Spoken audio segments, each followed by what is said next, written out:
Hello guys! Hello! This is for Scorpio. Welcome dito sa aking channel, Scorpio. Alamin natin kung anong messages, vibration, gabay, energy para sa inyong lahat. So this is timeless reading. So kung kailan mo to mapanood, marinig, possible na nangyari na to or mangyayari pa lang or nangyayari sa ngayon. Alright, so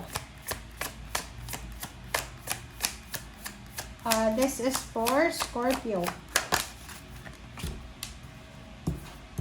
First card natin is number 7, Crown Chakra. Okay, and Base Chakra. Wow. Scorpio, nakikita ko sa'yo dito na sobrang wise ka. Okay? Ang Crown Chakra na to, parang sinasabi sa'yo na kinakailangan mo talagang maging wise. Kailangan mong like for example lang ha, kung may mga Scorpio dito na gusto nyong magsimula from zero, like nagnenegosyo ka tapos hindi ka masaya sa negosyo mo, gusto mo magsimula ng bago, or even relationship, kung gusto mo, like for example, na pagod ka na sa karelasyon mo, gusto mo ng bagong relationship, or nasa ibang bansa ka, hindi ka na masaya sa lugar mo na yon na pinagtatrabahuan, and you want new, sinasabi ng baraha sa'yo dito na ano man daw na bago na sisimulan mo, ano man daw ito na gusto mong gawin, kailangan mong maging matalino dito. Okay? Maging matalino ka, kinakailangan mong pag-isipan ng 10 beses, ng doble-doble. Kailangan mo din mag-research. Okay? Mag-research ka. Huwag kang magpapaniwala sa mga fake news or sa mga taong nagkikwento sa'yo.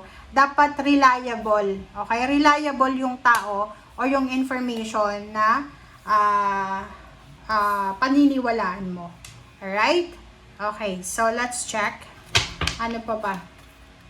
Let's dig deeper.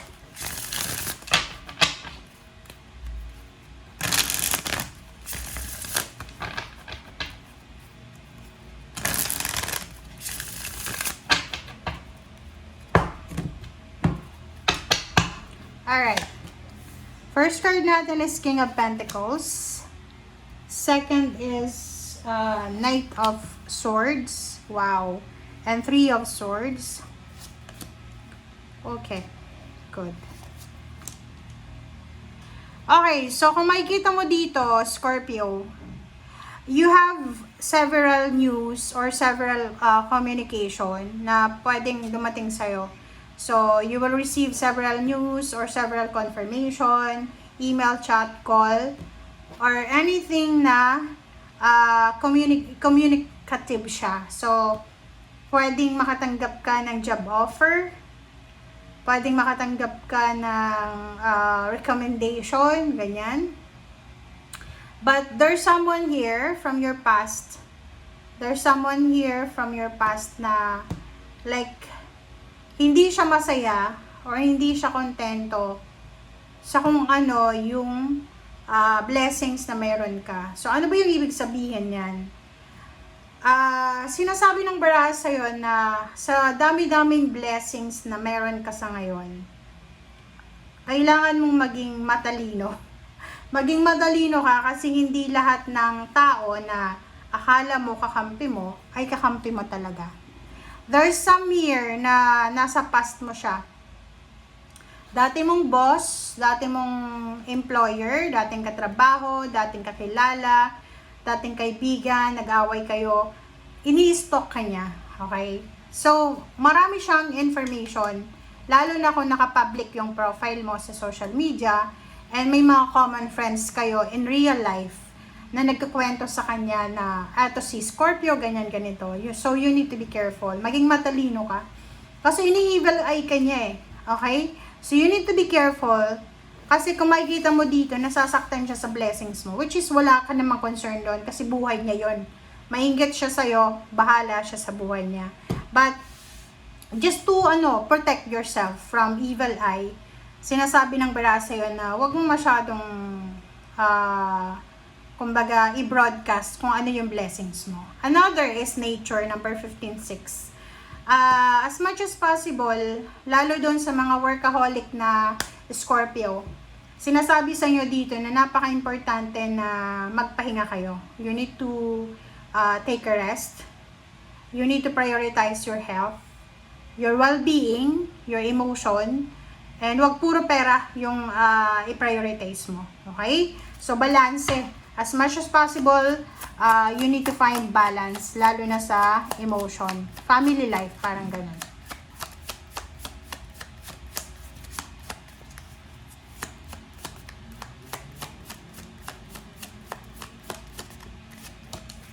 Okay, King of Pentacles. So, King of Wands. So, nakikita ko sa'yo dito na siguro may trabaho ka.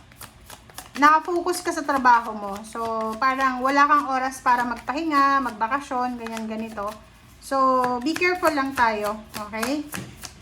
Kasi parang workaholic ka, tatrabaho ka sa gabi, sa umaga, ganyan, ganito. Nine of Swords. Meron dito na Scorpio na siguro pagod na pagod ka na sa trabaho. Parang wala kang choice. It's either breadwinner ka, parents ka, may anak ka na pinapa-dede, or may anak ka na pinag-aaral. So, wala kang choice kahit na pagod ka sa trabaho. So, dito sa barahang to, nasa 5 of Cups, sinasabi sa'yo ng baraha, makinig ka ha. This is very important. Makinig ka. Kailangan mo rin na magsaya. Kailangan mong mag-celebrate. So, ibig sabihin yan, may trabaho ka ngayon. Okay? Hindi naman siguro 24 hours yung trabaho mo. Kasi, you still have time para makapag-rest. Kasi yun yung message ng baraha sa'yo. Doon sa mga workaholic na Scorpio, as much as possible, bigyan nyo ng oras yung pagpapahinga para hindi daw kayo magsisi sa bandang huli. Meron din dito sa inyo na you're planning to resign because of napakahirap ng trabaho. Pag-isipan mo siya ng mabuti ha, bago ka magre-resign. Kasi posibleng magsisi ka sa bandang huli. Sinasabi ng baraha sa'yo dito na yun nga, sobrang trabaho ang pwedeng magdala sa'yo ng sobrang stress, anxiety, pwedeng insomnia. So, you need to be careful. And as much as possible daw, kailangan ng balanse. Dapat balance lang May trabaho ka, may time ka din para sa pamilya, sa sarili mo, sa pagpapahinga mo. Okay? And sinasabi ng baraha sa'yo, napaka-importante na kailangan grounded tayo. Kasi minsan, pag sobrang busy yung tao, parang wala nang tuloy-tuloy na yung ginagawa niya. Parang importante na lang is yung pagpasok sa trabaho, pag-uwi, ganyan. So, yung eto naman is timeless. Sinasabi ng baraha, anytime, bigyan mo yung katawan mo ng kapahingahan. Okay? So, thank you guys for watching. Bye!